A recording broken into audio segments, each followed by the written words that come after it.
Welcome back to Decouple. Today I'm joined by Chris Benedetti, who is a principal with Sussex Strategy Group and head of its energy and environment practice. I met Chris at the Canadian Nuclear Association annual conference in April of this year. And Chris, I was really blown away by a talk that you gave where you painted a very clear picture of where we're at as a province when it comes to our electricity system. And you really brought to my attention this, it really shouldn't be a stunning fact, but the issue that we're facing some supply shortfalls as we move forward with our plans around electrification and with aging of certain infrastructure. So I knew I had to have you on the podcast. This podcast, selfishly for me, is a great way for me to sort of follow up on my own curiosities and educate myself. So thank you very much for making the time to come on today and school me a little bit on the context of where we're at in Ontario and what we're looking forward to. Again, this is all happening. We're recording this the day before the Ontario provincial elections. This will obviously be released afterwards, but I think this conversation is going to provide a great sort of context to this historical moment we're in. So again, Chris, thank you for making the time today. Thank you very much, Chris. It's great to be here. And it was great to meet you in Ottawa a few weeks ago and have listened to the podcast. Great guests, and I'm really privileged to be here. Maybe I'll start off and I think, Chris, to your point, we're in a provincial election right now. People are going to be voting tomorrow. We're in a very interesting time too in terms of how we're talking about things like climate change and the environment, how we're talking about things like affordability, which seems to be the predominant issue that is on the minds of most voters these days, and I think for good reason. Price of gas, price of housing, price of food, everything is becoming very stressful for people. So very understandable that affordability is a big of concern. And then on top of that, we're looking at how we're growing our economy and how what kind of industries are we going to be supporting in the future, and what kind of energy are they going to need to fuel those to drive those economic activities. And it's actually interesting. We've often seen that in election campaigns, energy comes up. It was a big issue in the last election in 2018. People were concerned about electricity bills. People had been concerned about how the electricity file had been managed after 15 years of a Liberal government in office. This time around, energy did come up. If for those people who were watching it carefully, we had a bit of an issue in Windsor with that is still going on with some new manufacturing, new investment that both the federal and provincial governments have supported and gotten behind, and came out that some reliability issues in the area in terms of can we connect new customers and when is the infrastructure going to be there to support them. So the government, and we often talk about driving issues around affordability, reliability, meeting customer needs, and certainly doing so in a sustainable way. And I think, Chris, we are getting to a point where some of those things are going to be tested and difficult to achieve in the years to come. And this podcast has a very international audience. I do talk about Ontario a fair amount. People are aware of some of the issues here, but I just wanted to sort of ground this conversation for our international listeners. Why Ontario is something that's interesting to be talking about, and we're going to get a bit more into what you just mentioned there. The fact that the most recent election prior to this one was really one that was very centered in that issue of electricity affordability. We saw the ruling majority party reduced to non-official party status, really decimated by that. So we're going to get into that context. But just as a reminder, folks, why Ontario is relevant here. Ontario is home of the Ontario coal phaseout, North America's greatest greenhouse gas reduction measure, one of the few jurisdictions, large economies in the world that successfully and permanently phased out coal. And these are some of the things that we're going to touch on today with you today, Chris, just to give people a tasting menu of what's to come. Of course, I talk a lot about Ontario as the France of North America. And of course, culturally, that's not the case. We have Quebec next door. But from an energy perspective, we have the second most installed nuclear per capita here in Ontario, with about 62% of our grid coming from nuclear. Interestingly, we've also been the Germany of North America. We pursued a I guess we were taking a page out of the German Energiewende. We had something called the Green Energy Act, an attempt to build a whole kind of green economy, 50,000 jobs, build a robust supply chain for building wind and solar and installing it. So we've been through that experience. We have an issue of a nuclear plant, which is scheduled to close, which is going to have some pretty massive impacts when it comes to these questions of, will we have enough juice on the grid to foster the kind of economic opportunities that I think all the political parties are interested in looking at. So that's a very sort of brief contextualization. But yeah, why don't we jump back to the coal phase out if you're comfortable with that, Chris. I think that's kind of, for me, where things really got interesting in Ontario. I'm sure I'm younger than you. Your memory goes back further, but I just think it's such a relevant piece of history. Particularly given our climate concerns. I think at the time the justification was probably more around smog and clean air and things like that. But can we take like five minutes or so and just hit us up with a little bit of that context of that heady time, what the motivations were and how it was achieved? Yeah, no, absolutely, Chris. And I'm even going to go back actually a little bit further to the late 1990s, because there was a trend at that point in time, really across North America, that we had aging assets. We had a system that had accumulated some debt associated with the build out of energy infrastructure, electricity infrastructure that had been accumulated in the 1960s, 1970s, 1980s. And wasn't just an Ontario story, really across many markets in North America, a story of how can we induce investment in new big infrastructure that's required to fuel our economy and to support electricity and to replace aging assets, but a lack of really the fortitude of the public purse to do that through just taking on billions of dollars of additional debt. And so the late 1990s, governments here in Ontario and in other places decided to liberalize their electricity systems, introduce more mechanisms to create markets to bring private sector investors in the to build new assets and to support communities.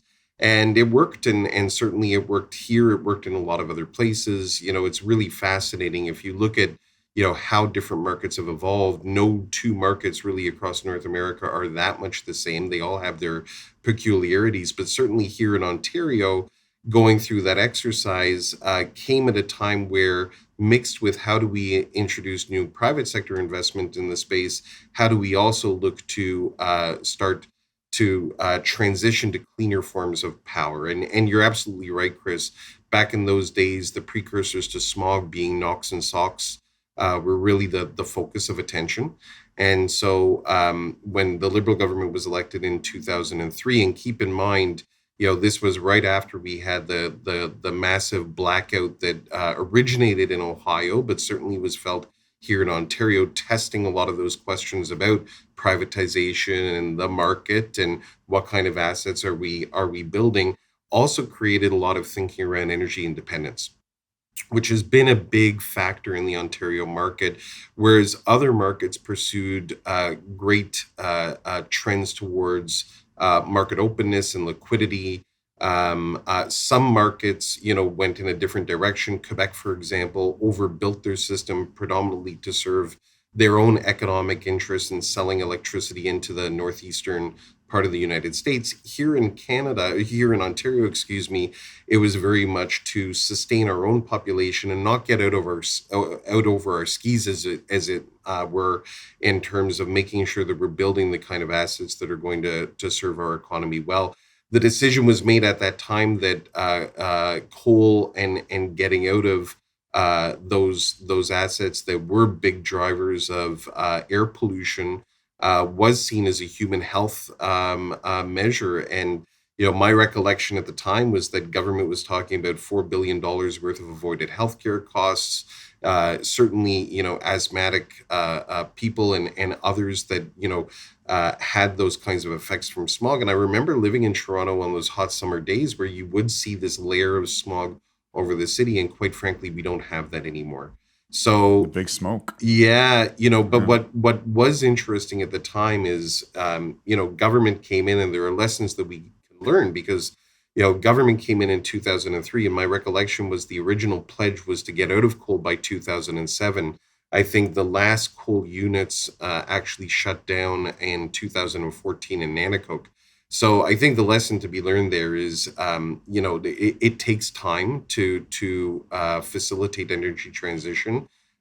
You have to do it while maintaining reliability. The keeping the lights on is something that I think a lot of people take for granted, but there's a lot of technology and there's a lot of things that go into getting the power into our homes and businesses and supporting people and economies. And so it takes time, but yeah, it's certainly that energy transition, getting out of coal, was quite a remarkable feat. And it does seem now that we're on the cusp of similar questions in terms of decarbonization or moving to net zero, and what about the effects of climate change, and how does our electricity system either help or hinder progress that we're making on improving our environment.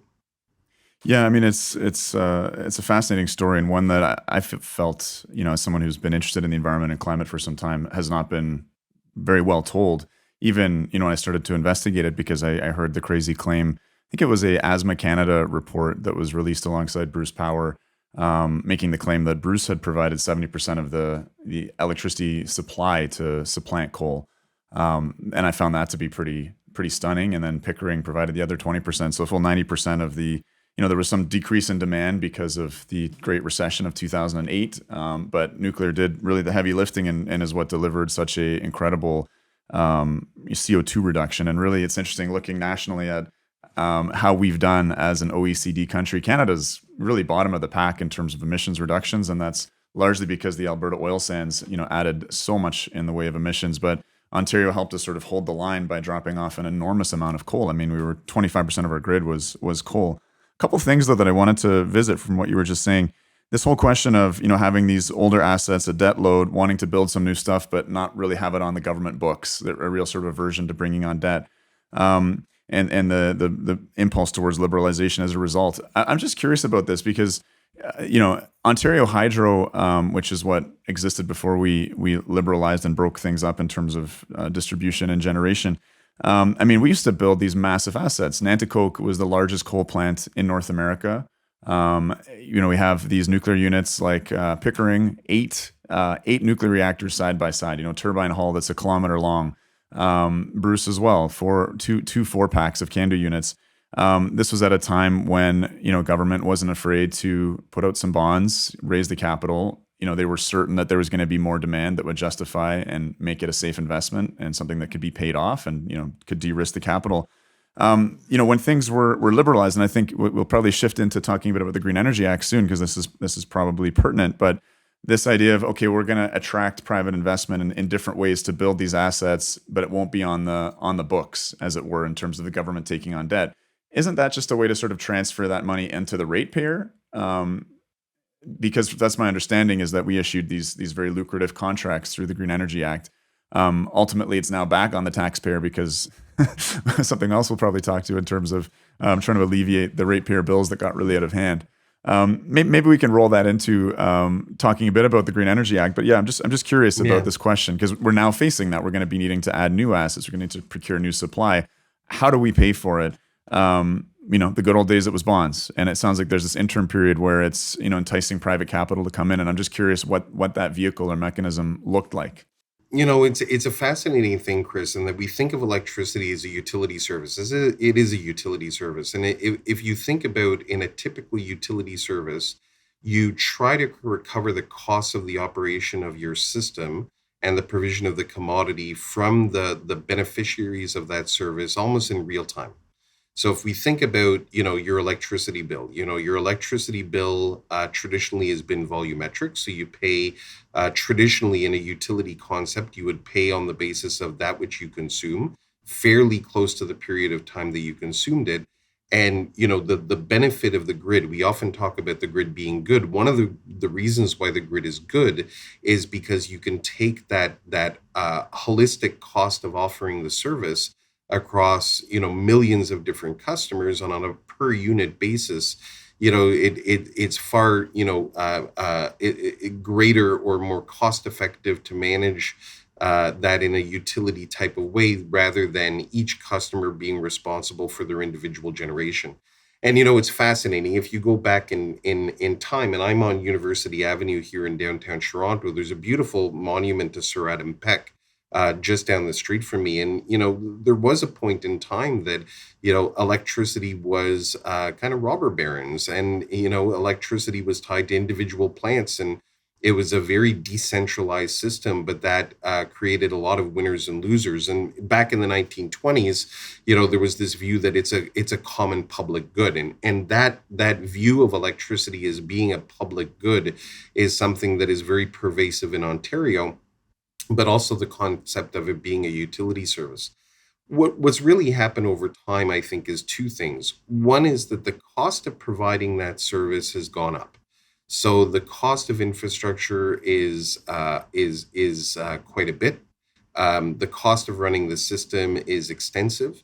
As we see compared to a lot of newer developing economies, when you're retrofitting aged assets, it's often more expensive than building greenfield in many cases.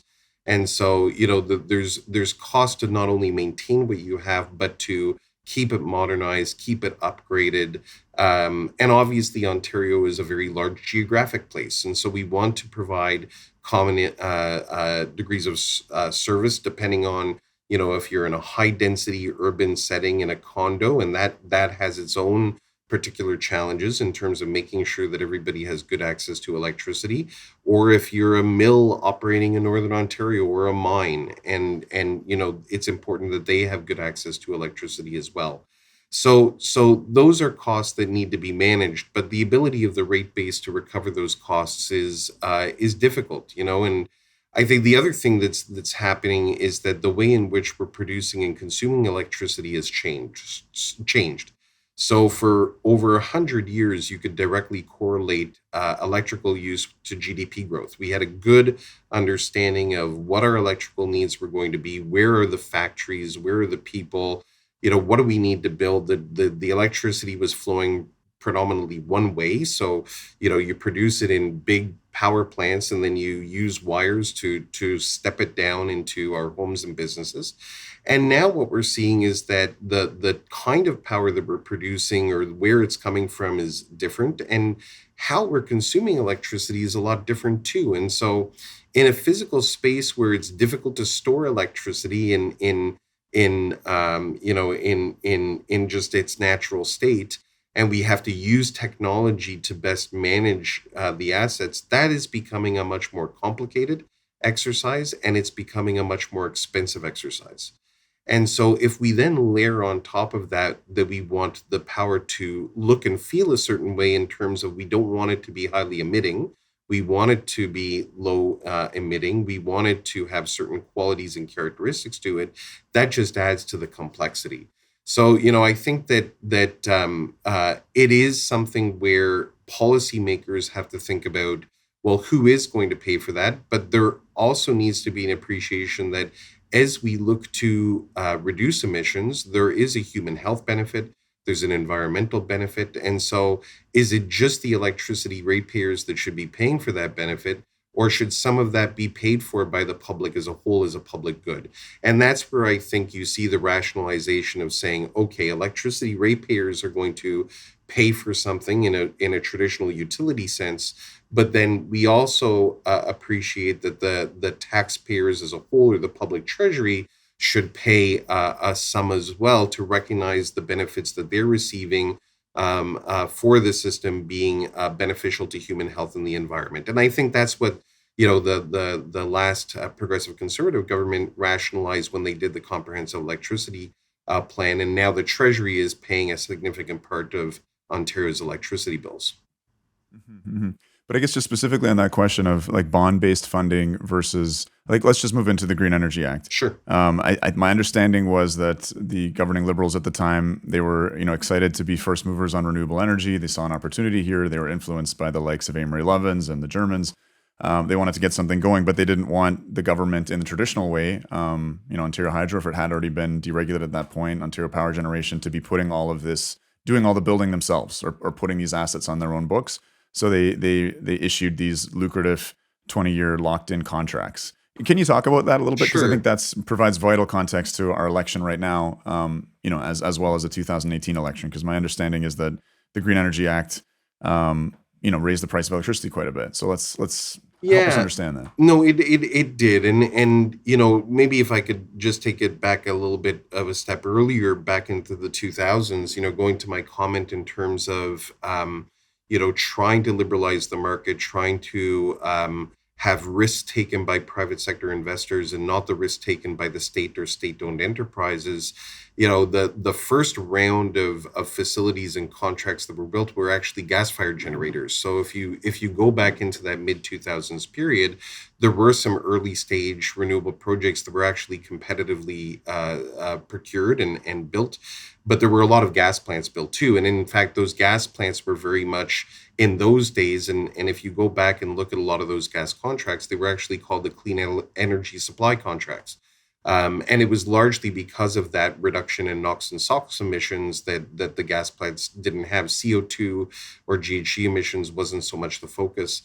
And over that period of the 2000s, it was perceived that in order to induce investors to come and build assets, you needed to have good offtake arrangements to solicit and secure that interest. And in the Ontario system, we have what's called a monopsony. And so we have predominantly one buyer for the electricity. And that is, at the time, it was the Ontario Power Authority. Today, it's what we call the ISO, or the Independent Electricity System Operator. And so, the view was that those long-term agreements were required with indexation for indexation to escalation for inflation and whatnot was something that was required to really bring the private sector and have them build those assets. What we learned through that period, though, is that the risk was heavily weighted towards the securitizer, in this case, the Ontario Power Authority, the ISO, and the ratepayers that they represented, in that what happens if the demand doesn't materialize? And what happens if you're building a lot of infrastructure, be it related to gas or be it related to, renewable power or whatever it might be, and the demand just, quite frankly, isn't there? And so really that story from the Green Energy Act was almost twofold. They were trying to bring new investment into the province, creating a system of contracts that would induce investment to come in and undertake those activities. But it all happened right around a time when, if you recall, Chris, back in the 2008, 2009, 2010 period, we went through a global economic meltdown, and load electricity demand in Ontario diminished by 25%. And quite frankly, stayed very low for a decade. And so if you can imagine, while we were bringing on new infrastructure, new assets that everybody has to pay for, the demand for electricity was going down. The ability of that rate base to accommodate those costs was dwindling, and that started to show as pressure on the bills over time. And was that was What I that think mostly industrial flight in terms of the decreased demand? Was it just a huge deindustrialization? You know what? It was a massive, well, it was actually a couple of things. So we had a lot of factories shut down. We had, keep in mind, back in those days, two of the main three automotive manufacturers in Ontario were going bankrupt and Mm. required massive bailouts from both Ontario and Canada. So the calamity that happened with the financial economic meltdown was quite pervasive and severe. And yes, you're right. I mean, it was a lot of factories. It was largely on the industrial side. What was interesting to watch is that as the demand was starting to come back, so as business started to recover, as the economy started to get going again, quite often incentives were given for those businesses to invest in new, more energy efficient technologies, Okay. drives, so it was the first time that we actually saw that GDP growth started to pick up, but was no longer correlated to electricity demand. Demand for a number of years actually continued to go down, even though GDP growth was going up, even though population growth was going up. our televisions in our homes became more energy efficient. Our appliances became more energy efficient. So we were just using less electricity.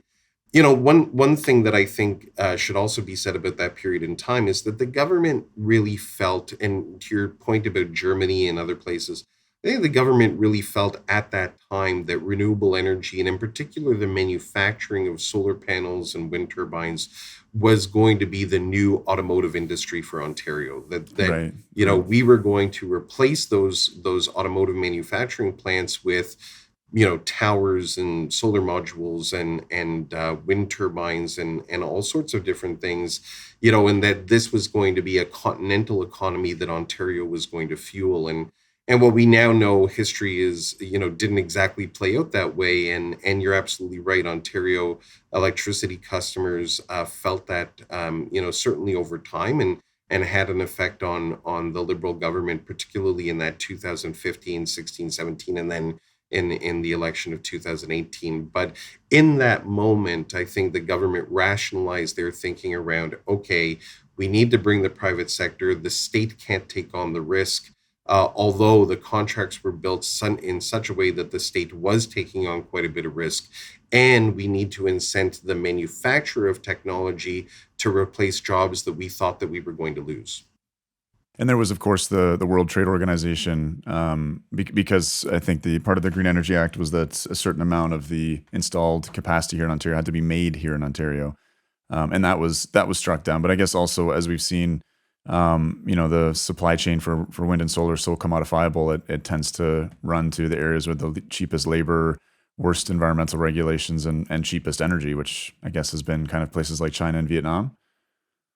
Yeah, I mean, certainly if you look at solar modules, I mean, it's very similar to televisions manufacturing. Where do we get our televisions? I mean, the technology behind the two isn't so dramatically different. And I think you're absolutely right. While we do have manufacturing, and even in Quebec, I mean, Quebec still has domestic content requirements with regards to their procurement for renewables, and we have manufacturing that's taking place still in Canada. Absolutely, there was a global supply marketplace where it became consolidated in places where was really not necessarily in North America. And so the price of panels has come down, the price of wind turbines has come down. And I remember actually when the Doug Ford government came into office was right around the time that Alberta was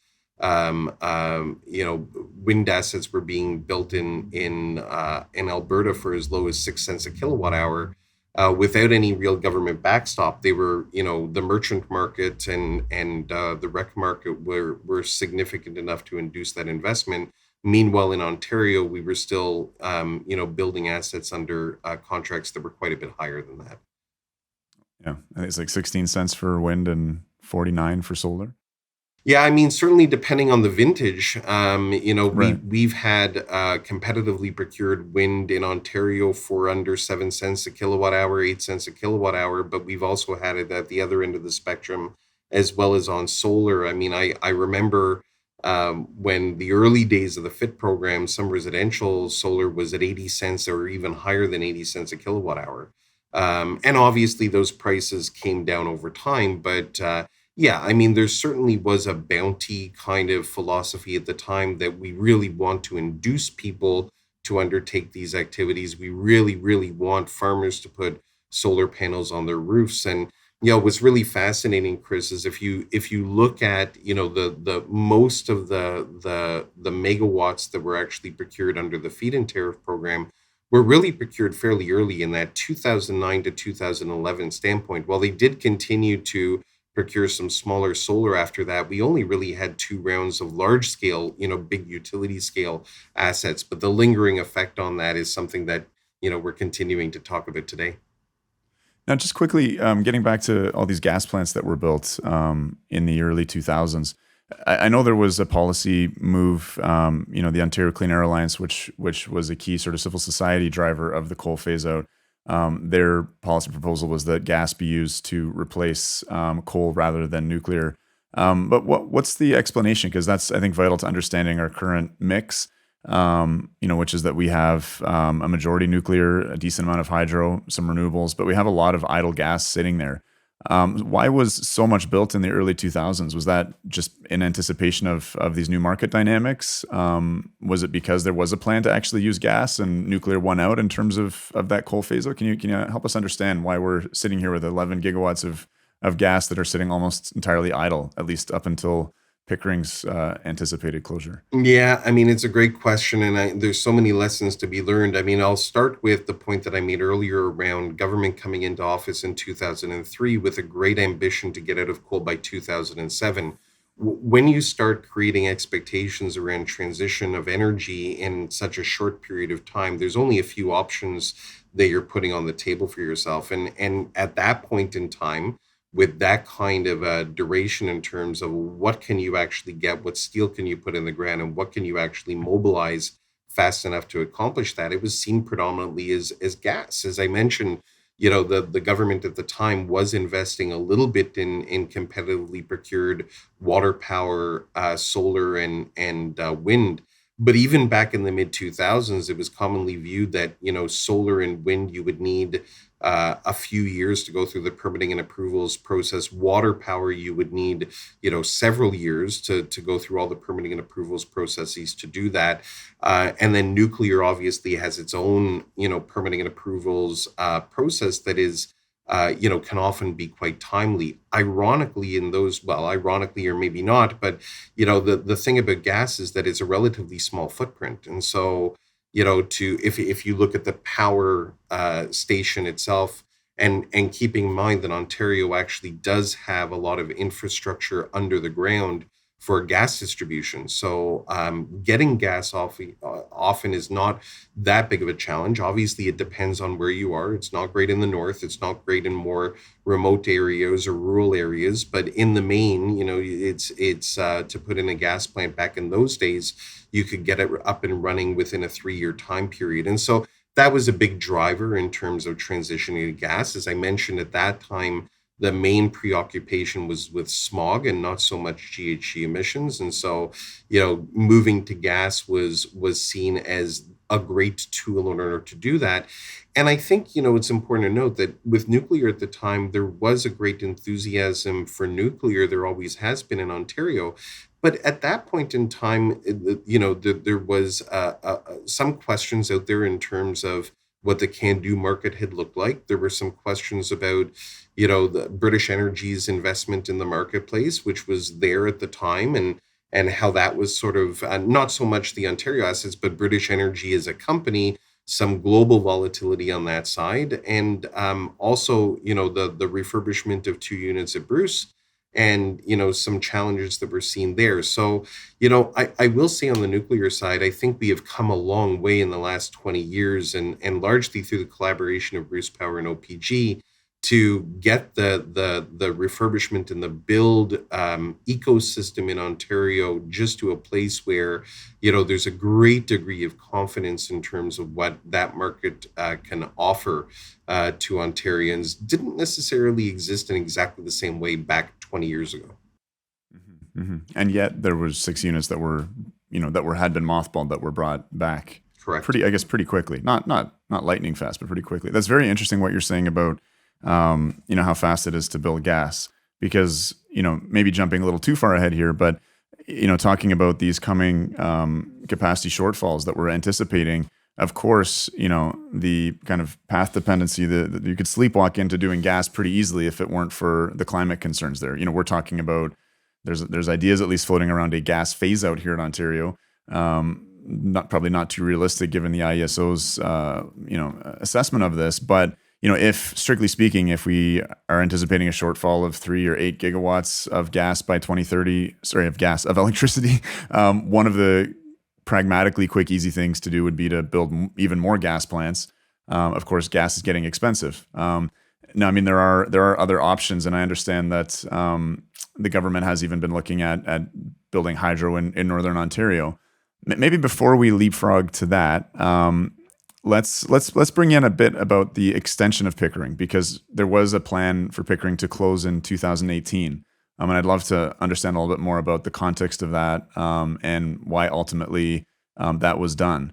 A lot of people criticized Ford, myself included, for things around the green belt and not being the most environmental premier. But I think I've got this again sort of heterodox opinion that Ford may be the climate hero of contemporary Canadian politics for keeping 8 megatons of CO2 off the grid every year by having extended Pickering for a number of years. But yeah, walk us through that time and that decision to extend the life of that plant. Yeah, and it's a great one to actually point out as well, Chris, because you mentioned Doug Ford, and in fact, if you go back to prior to the 2018 election, and this is actually one of the fascinating things, particularly about nuclear, is that especially across liberals and progressive conservatives, there's a high degree of support for nuclear, and in fact, the previous government, was also very supportive of that life extension, for a couple of reasons, but a few maybe just quickly that I'll touch upon. So what the nuclear units give us, we often talk about it being the backbone, and you alluded to just how much power we derive from Darlington, Pickering, and the Bruce asset in Kincardine. And that is not lost on policymakers at Queen's Park. The absence of those assets creates great fault lines in the system, and I'm sure we'll get to that in terms of what the forecasts look like in the not so distant future. But certainly, if you look at what we get from Pickering, it's a 20 terawatt hour baseload, very very successful, proven asset. It's one of the longest serving power plants, quite frankly, nuclear power plants stations in the world. It provides 3,300 megawatts of baseload supply. The absence of that baseload supply as I say, I'm sitting here in downtown Toronto in a fairly steamy office, even though the air conditioning is on. But it's going to be a hot one. Not maybe not as hot as yesterday, but if we didn't have Pickering, that is a big fundamental source that we get for our electricity, in addition to other assets that carry a lot of responsibility in the system, particularly as we get into those steamy sort of summer, hot spring and summer days. So yeah, I think that it's always a question of both reliability and cost and safety, of course. And I think that the government, working with the financial regulator, who's the Ontario Energy Board, and then working with the safety regulator, the Canadian Nuclear Safety Commission, really came to the view that, yes, these assets do have life in them. Yes, you can continue to run them under these conditions. And that's why we saw the units extended once, and quite frankly, extended again, because originally the first extension, or the most recent extension, was to take the 6 units and extend them to the end of 2024. And indeed, 4 units are going to be extended out to the end of 2025. So, it's really important to keep these assets going. Very important as well, the refurbishment of the Darlington and the Bruce units as well, which is going really, really well. Back to my earlier comment about lessons learned from the past. One of them is that there is cause for a lot of collaboration in the sector, but also a lot of collaboration with the ecosystem of companies that serve the nuclear industry in Ontario. And really what we have here is something that the world should all be impressed by, that close interconnection that we have of talent and academia and science and engineers and service providers that keep that sector not only going but growing. And I think that we're now seeing the fruit of all of those learnings. But we are entering into a period where Pickering is getting older. I think that the common view is that Pickering will be decommissioned at some point, and then what consequence does that have for the rest of the system? Well, let's leap straight into that, because this was again what really got my attention at CNA was your forecasting of what the road looks like ahead, and it's pretty bumpy. So yeah, what kind of shortfalls are we looking at, I guess, with and without ambitious electrification? Because certainly, there's a lot of pushing of battery electric vehicles. There's a lot of talk about putting in charging infrastructure, but what really seems to be missing is an analysis of, will we have the juice to keep those electric vehicles on the road? And we see in jurisdictions like California where there's been, frankly, I think quite poor planning, these flex alerts where they notify the public not to use their washing machines when they get home from work, or when to charge their vehicles, or even please don't charge your battery electric vehicle for the next day or two because we're in a heat wave and our system's about to black out. No Ontario politician wants to be in charge of that, both in terms of having created that policy or probably worse, being in government at that time. So yeah, help us understand what lies ahead in terms of these anticipated shortfalls.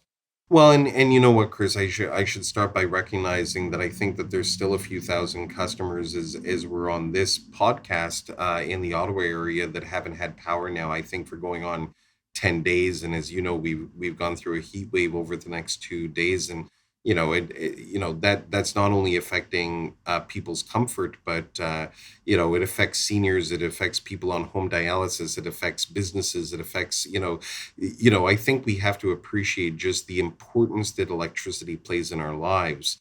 And so having good power there when you need it is really an essential part of living in our society. And you're right. I mean, we're on the cusp of a period now through both aging assets that need to be replaced. As I mentioned earlier, we're starting to see more types of supply coming into the system that function a little bit differently. For example, nuclear likes to be on and likes to be on all the time. Solar likes to be on when the sun is shining. Water, so each one of these assets does a little bit of a different, they're all producing electrons, but they all do that in somewhat a different way. And then how we're consuming the electricity is changing. It used to be that a big industrial load was maybe 10 megawatts, 20 megawatts, maybe 30 megawatts was a really, really big one. We're now seeing large loads of 300 megawatts, 400 megawatts. And those are popping up a lot more frequently. So And what kind of facilities are those? Sure. So I'll give you an example.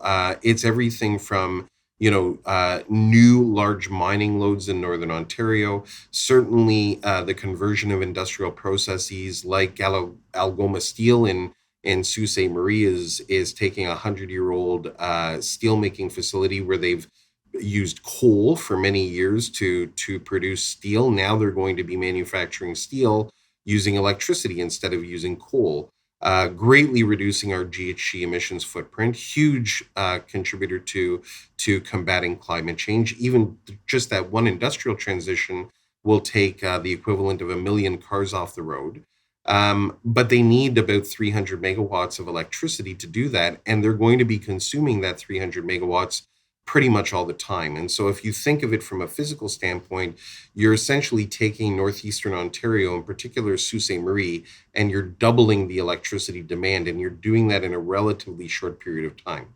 So how do you do that? What technology do you do? What kind of wires and what kind of support is needed to actually accomplish that objective? So things are getting more complicated. And, if we look at both the broad sort of provincial electricity forecast, but then we also look at some of these regional needs, it's fragile.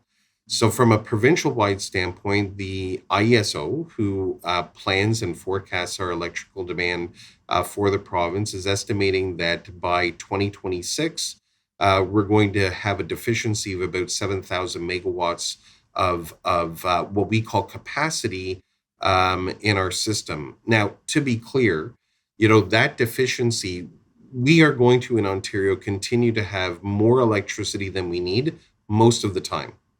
So Right. in the This is winter, peak. Yeah. correct. So in the winter, overnight, we have lots of resources and everything is okay. But for, the days that it gets very, very hot, the days that, the electricity demand goes up quite a bit, the ISO has identified that there's about a 7,000 megawatt gap. We can fill that gap with recontracting certain assets. Maybe we expand certain assets. Certainly, people are looking at what might you be able to get from imports. But you add up all of those things together, and there's still a fairly sizable deficiency. And so how do you fill that bucket with what kind of resources? And similar to back in that 2000s period, we're at a bit of a time crunch. So we're only talking about a few years away. And a lot of people now are thinking about, well, what are the resources that you can do to fill that gap. And of course, Chris, it's not just the 2026 and even a little bit earlier than that. There's some gaps showing up in 2025. That seems like such a coincidence, though, Chris. Why could that be? Why 2025? Rhetorical question. Rhetorical question, my friend. Yeah, no, fair enough. But like, I think that, it is fascinating when you think about how we're intersecting policies around decarbonization, and the federal government was working on a clean electricity standard. You come away from it and saying, in the next 10 years, let's say between 2025 and 2035, the federal government has suggested moving to a clean electricity standard where we have a net zero electricity grid in Canada in roughly speaking about a decade. The reality is that in order to do that, it's going to be a heavy lift for a lot of places. But even here in Ontario, which is 40% of our national economy, that's going to require a lot of different assets doing a lot of different things, and we don't have a lot of time to spare, to be quite honest. And to be clear, I mean, so we're talking about having a 7,000 megawatt shortfall, probably in summer heat waves like we're experiencing now, and that's with our gas fleet just going all out. Running those gas plants hot when it's hot out, certainly, right?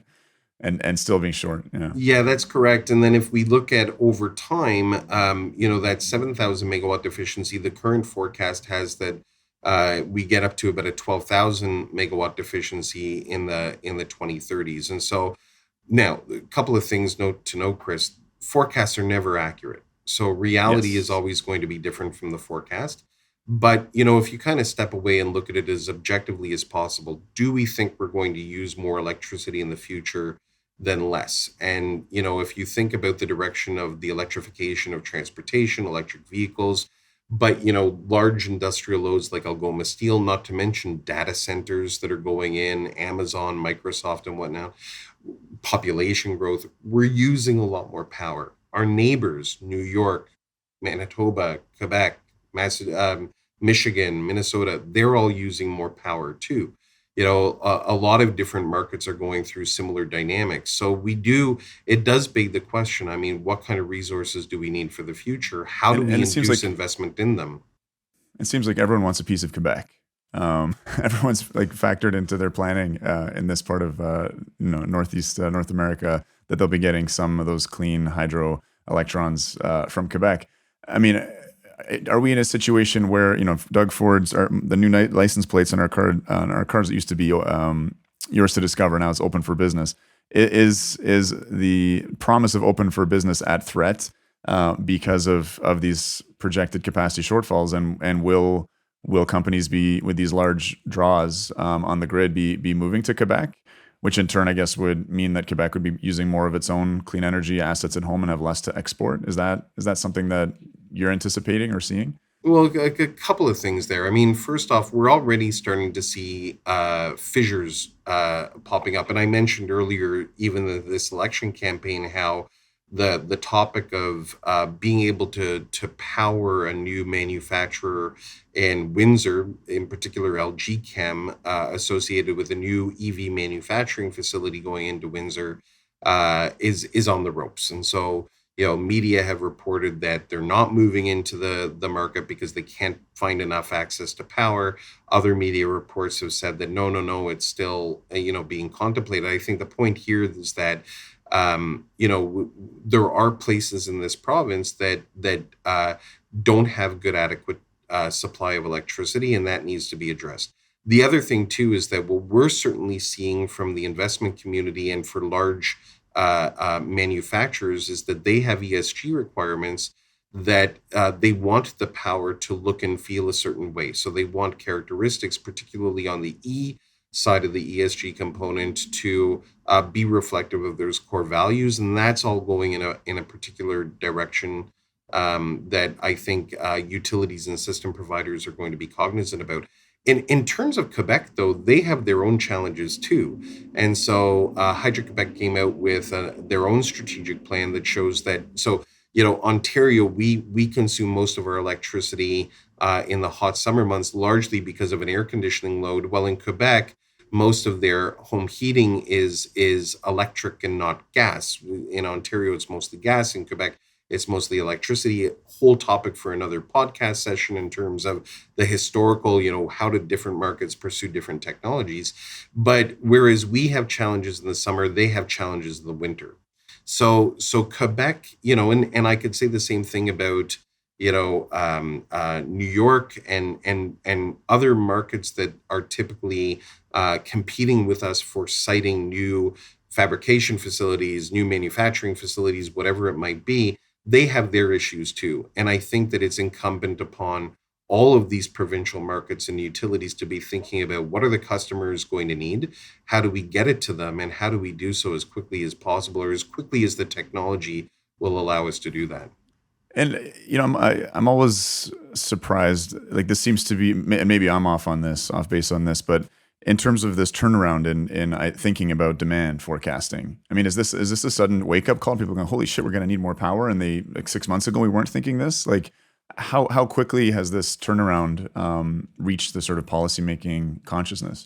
Well, I mean, it certainly has reached it, and people are aware of the fragility of the system. But again, for many, many decades, it was a lot more straightforward in terms of that direct correlation between GDP growth and electrical growth. And you kind of knew where the factories were. The factories were in these areas, and people lived over here, and you had a good sense of where all of that was. And in the last 20 years, it's become a lot more complicated. Where we have high electrical loads happening in, high density urban areas or in other places that you didn't necessarily back in the 1950s or 1960s or even in the 1970s when you laid down the transmission infrastructure and where your power plants were going to be. Well, the loads aren't necessarily there. I'll very quick example in Toronto, the electricity system that was effectively built around the city of Toronto was built for a population of around 250,000, and this was in the 1950s. And yes, we've upgraded it and we've invested in it and whatnot, but where the wires are and how it's configured is certainly not what you would build now to serve a population of several million people in a greater Toronto area. And so, you have to, it always requires some maintenance and some management, but then fundamentally you have to make big capital investments. I think that part of the challenge with system planners is that how do you define prudency? And one way in which you could look at prudency, particularly as we've become so reticent to put too much obligations on ratepayers because the effect that has on bills is that we don't want to get out of our skis. So we don't want to spend too much on infrastructure that we might not need, where the load might not materialize, or maybe we have another global meltdown and the electrical demand diminishes. And I don't think we want to repeat that situation that we had 10, 15 years ago. Yeah. But at the same time, you look at the projections and say, well, if we know that the electrical load is going to be there. This is a big issue down in the southwest part of the province where you have big agricultural loads, big greenhouses and whatnot that have been built and often can't get access to good electricity. Do you wait then until it's a problem, but recognize that to address the problem could take several years? Or do we as a society or do policymakers make the decision to say, no, I'm going to build it in anticipation of the need going to be there or the need being there, recognizing that investment is going to be large and will take several years for the assets to actually be in service. It's a real difficult thing for policymakers to go through. But, I will say, Chris, that I think this government, they recognize the fragility, they recognize the intricacy of getting the planning right and getting the, how do you induce assets right? And I think that, we've seen over the last few months a lot of actions taken around procurement of new resources. And I think that will continue, that the reality is we need to spend a lot of money to make sure that the lights stay on, and we want to do so in an affordable way. And I think we want to do so in a way that has a certain environmental footprint to it as well. And so what are those options now? We mentioned that you could probably bang up some gas plants if you had the social and political license, which you don't. But those can get built, in a 2 to 3 year time frame and bring a significant amount of power onto the grid. In an earlier conversation, you'd mentioned that there'd been an investigation of hydro capacity in Ontario's north. Certainly, we're nothing like Quebec, but there's some gigawatts of potential hydropower lurking around there. What are the ideas on the table? There's been Sure. media stories, feverish media stories saying, well, because Ford canceled the Green Energy Act, we're never going to be able to meet increasing demand. So what are people talking about? What's being investigated as a means to fill in this shortfall? Yeah, so I mean, if we look at what the government and the ISO have set the wheels in motion on over the last few months, it's a bunch of different things. So, certainly the government is very interested in how do we better optimize the existing infrastructure that we have. Now, that could be, how do we get best use out of the renewable assets that we have to look to things like energy storage. There's a new 250 megawatt energy storage facility that is has been motivated to get going down near Brantford. They're very interested in improving the liquidity of the Ontario market. There's a new 1,000 megawatt transmission line that will connect Ontario to a very, very large electrical market in the United States that we call PJM. So it'll tie in under Lake Erie to Pennsylvania. They're certainly interested in the gas fleet, and I think that there's been an exploration of, well, what about hydrogen? What about fuel switching? What about renewable natural gas? What about CCUS, carbon capture storage, CCS technologies? Government's actively looking at that as well.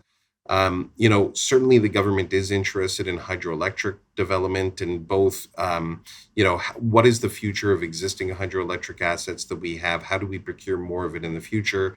And indeed, asking OPG and the Ontario Water Power Association to look at the potential for hydroelectric build out in the north, acknowledging that there is a great requirement of load in northern Ontario. But then as you get into, the southern part of the province, particularly around the Greater Toronto area, you would have to get the electricity from there to here. And so, what about our transmission system, and how do we build out our transmission system to accommodate load growth, and where the businesses and where the people are going to be? They're certainly looking at nuclear as well. We've had some great announcements over the last several months on small modular reactor development and micro modular reactor development, both at Darlington as well as at Chalk River. And so I think there's a lot of interest in terms of what nuclear's role in the future is going to be. And I should say too, they're also looking at energy conservation and demand response, and what kind of loads do we have in Ontario, and what kind of tools are we providing to manage those loads? For example, coming out with an ultra low overnight charging rate, which really is intended to encourage customers not to come home at 4 o'clock in the afternoon and plug in during a heat wave when you're on that peak. But how do we get people to plug in and get charged starting say at 7 or 8 o'clock at night when the system can accommodate that. So, I think the reality, Chris, is that the needs are so great and the needs are so enduring over the next several years that it's a little bit of an all hands on deck kind of approach. I think that most people would say there isn't really a silver bullet. That there is certainly value that certain assets can give more than others under certain circumstances. And to your point, social license is of big interest, right? So I think not only having social license in the communities in which assets are built, but also the inclusion of Indigenous partners in projects is something that is very, common now. So forming collaboratives, forming partnerships, looking at it from a more holistic perspective, all of that is on the table. And if we look at where the needs are going to be, and we look at how do we support companies in Windsor or companies in Sault Ste. Marie or steelmaking in Hamilton or wherever it might be, and also to deal with, power and weather changes that seem to be getting more severe, you're going to need a lot more of a resilient system. How do we do all of those things? I guess, with my interest in Pickering, one of the questions, I've been advocating for the refurbishment for 3 years now, and early on it was, and I'll fully admit it, it was a fool's errand. It's a useful talking point to talk about the benefits of nuclear when examining a vital piece of infrastructure, whose loss will result in, again, the loss of all of Canada's progress on its national emissions reductions, for instance. But of course, it seems like policymakers never really make their decisions primarily around issues of climate, or at least those aren't the ones foremost at their mind. So when I started learning about the anticipated capacity shortfalls, this really actually started making me a lot more hopeful for refurbishment. And mostly because I can't see another way to bring on 550 megawatts of carbon-free baseload power in 2 to 3 years. We know that's what a refurbishment is taking now. We'll be sort of 10 refurbs in by the mid 2030s. I think we're going to be about 6 in by the time at which we could feasibly begin a refurbishment at Pickering. And I know that's for now not on the policy agenda, but I just think when looking at, okay, let's commission the Ontario Water Power Association to look at dams up north. I mean, that's going to take a long time to get the social license for that, to flood those valleys, to get the Indigenous permissions for that, to build the infrastructure. Whereas a 2 to 3 year refurb that can buy that baseload power and get it on the grid as quick as possible. It seems to me that we've gone from a sort of 1 in a million shot for creating the conditions to refurbish Pickering to at least something like 1 in 100 now. I'm not sure if you can throw some water on my on my opinions there or not, but do you think that there's any foreseeable way in which that becomes part of a serious policy conversation after this election? Well, I mean, I think nuclear refurbishment is a serious part of the conversation, and I think as we've seen now for at least a decade, if not more than that, the refurbishment of our existing assets on the nuclear side is absolutely a priority for the government, and it should be noted too that we've seen time and time again through different colors, if you will, of government, them supporting the refurbishment exercise. My sense with these things is that it's always a bit of a conversation of cost, safety, and efficacy. And I think that on the as the needs sort of crop up in the system, some of those will become more important or less important. I think that the efficacy and the safety elements are pretty paramount in the equation, and I would have to defer to others that are much smarter than I in terms of what you can do with some of those assets. But I do think, Chris, that what we should be taking from this situation is I'll go back to that whole question of prudency. What is prudent to do in the system? And I think that one thing that I've observed over the last few years is that I think that we have overwhelmingly defined prudency as taking a very sort of small c conservative approach and saying, no, I don't want to spend money on something. I don't want to do something because I'm not absolutely sure that I'm going to need it. And I think when you start going down that path, you are taking on certain risks that when you come to the epiphany moment and say, oh, actually, no, I'm really going to need that. The consequence of you not having it in place is that the lights might not be on. And, I think that is something that has to be paramount. We have to keep the lights on. And so, I do think that we need to work progressively to redefine prudency and say, what do we want our electricity system to look like? No fault of necessarily the current government in Ontario, but one thing to point out about Ontario is that we're one of the few, if not the only jurisdiction market in North America that doesn't have a plan for our electricity system. So, we don't really have anything right now that says in 20 whatever year, I want my electricity system to look this way, and then I'm going to work my way backwards from that and say, well, what do I want that mix to look like? What are the assets that I have? What investments do I need to make in the assets?